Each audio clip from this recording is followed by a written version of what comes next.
ఓం నారాయణ ఆదినారాయణ గురుబంధువులందరికీ నమస్కారం అండి. ఈరోజు పల్లకీ సేవ 7 ప్రదక్షిణాలు విజయవంతంగా పూర్తయింది. సర్వసమర్థ సద్గురు సాయినాథుడు చెప్పిన మాటలు మనందరికీ మార్గదర్శకాలు. శక్తినంతా వినియోగించి కృషి చేస్తేనే ఫలితం దక్కుతుంది. నిజమైన సద్గురువు ఎవరో తెలుసుకోవాలి, లేకపోతే ఈ జన్మకు వచ్చిందెందుకు, పిడకలేరుకోవడానికా అన్న మాటలు మనల్ని లోతుగా ఆలోచింపజేస్తాయి.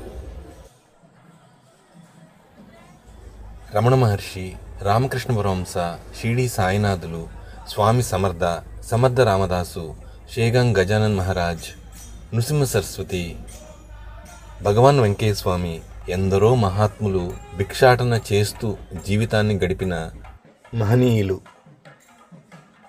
వెంకయ్య స్వామి వారు తంబూరం మీటారు కాబట్టి మనం తంబూరం మీటితేనో, రమణ మహర్షి కౌపీనం ధరించారు కాబట్టి మనం కౌపీనం ధరిస్తేనో వారిలా అవగలమా? వారు చెప్పిన బోధల్ని ఆచరించాలి. అప్పుడే వారి ఆశీస్సులు మనకు లభిస్తాయి. వెంకయ్య స్వామి వారి జీవితంలో నాడు భిక్ష పెట్టడానికి దూషించిన వారే తర్వాతి కాలంలో స్వామి భక్తులయ్యారు. కొందరు స్వామిని మేమే పోషించామని గొప్పలు చెప్పుకున్నారు. కొందరు భక్తి విశ్వాసాలతో గురువు దగ్గరికి చేరతారు. మరికొందరు పూర్వ పుణ్యఫలం వల్ల చేరతారు. కానీ మరికొందరు గురువు చెప్పిన మార్గాన్ని ఆచరించకుండా తామే గురువుకి ఏదో నేర్పాలని భావించేవారు అధోగతి పాలవుతారు. అలాగే స్వామివారి బోధనలను ఆచరించకుండా కేవలం మాటలతోనే ఉపన్యాసాలు చెప్తే సాధన జరగదు. అందుకే సద్గురువు బోధనలను హృదయపూర్వకంగా ఆచరించాలి. అదే స్వామివారికి మనం ఇచ్చే నిజమైన గౌరవం, నిజమైన శిష్యత్వం.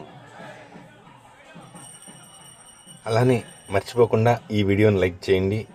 మొదటిసారిగా మన ఛానల్ని చూస్తున్నట్లయితే ఛానల్ని సబ్స్క్రైబ్ చేసుకోండి. పక్కనే ఉన్న బెల్ బటన్ నొక్కి ఆల్ నోటిఫికేషన్ యాక్టివేట్ చేసుకోండి. అలానే మీ అభిప్రాయాన్ని కామెంట్ సెక్షన్లో తప్పకుండా తెలియజేయండి.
నీ బాధ నువ్వు తీసుకో, మా